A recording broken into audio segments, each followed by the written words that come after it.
as Christian and Hopeful walked along the road, they became aware that they were feeling drowsy, and they decided they'd talk together and encourage each other. So Christian started to ask Hopeful how he had become a pilgrim. And Hopeful said, well, to start off with, all the treasures of the world I delighted in: rioting, revelling, drinking, swearing, lying, uncleanness, Sabbath breaking, and all those things that destroy the soul.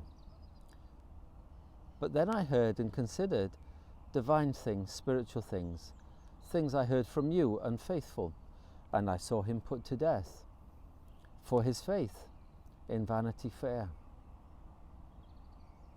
Well, said Christian, did you come under a conviction? Did you come under the power of a conviction? Well, to start off with, no. I was willing to know evil and sin and damnation, and I endeavoured to put it in my mind that I would not be shaken, and I would carry on, and I'd shut my eyes to what I'd heard and seen. So what caused you to change? What were the working of God's Spirit upon you? Well, sometimes as I walked along, I would meet a good man in the street with a Bible, and I would hear it, and he would tell me it, or I would read it, and that would stir me up. And then, if my head was aching and I was feeling sorry for myself, that would stir me up. If when I was told my neighbours were sick, or if I heard the bell toll for someone who was dead, or if I thought I was dying myself, or if I heard of the sudden death of another, and especially if I thought I would come quickly to judgment, those things stirred me up. What could you do to get rid of that guilt? What did you do about it? Well, I thought that I would endeavour to mend. I would flee my sins and sinful company, and I'd take to religious duties, prayer, reading, weeping for sin, telling truth to my neighbours. These I did with great encouragement and passion.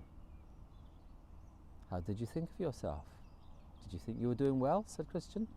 For a while, but my troubles came tumbling down back over my head.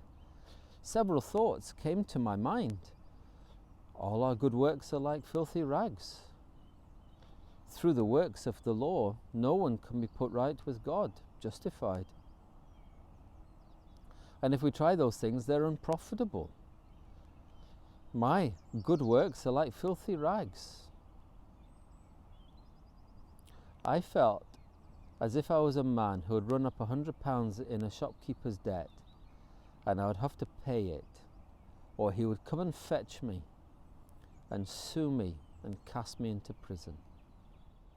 Well, on our morning walk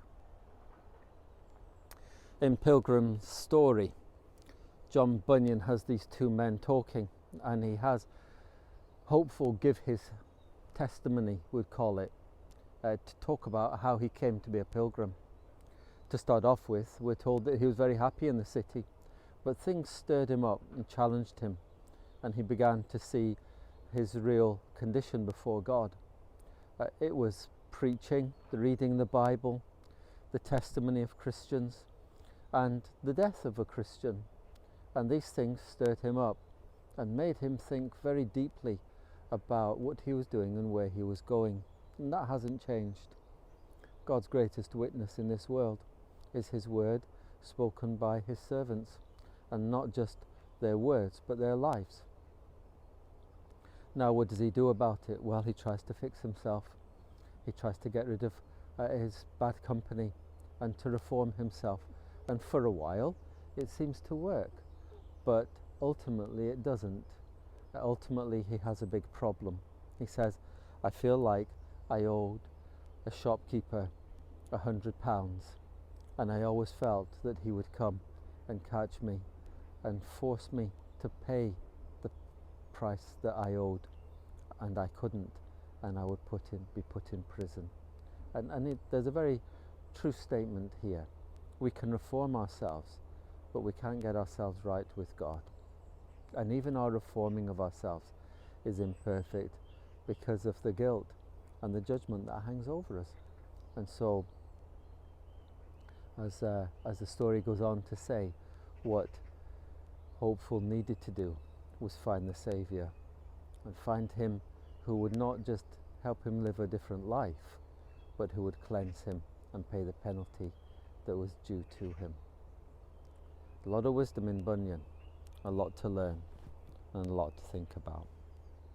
Well, from me and my little friend here on our morning walk, have a good day. God bless you.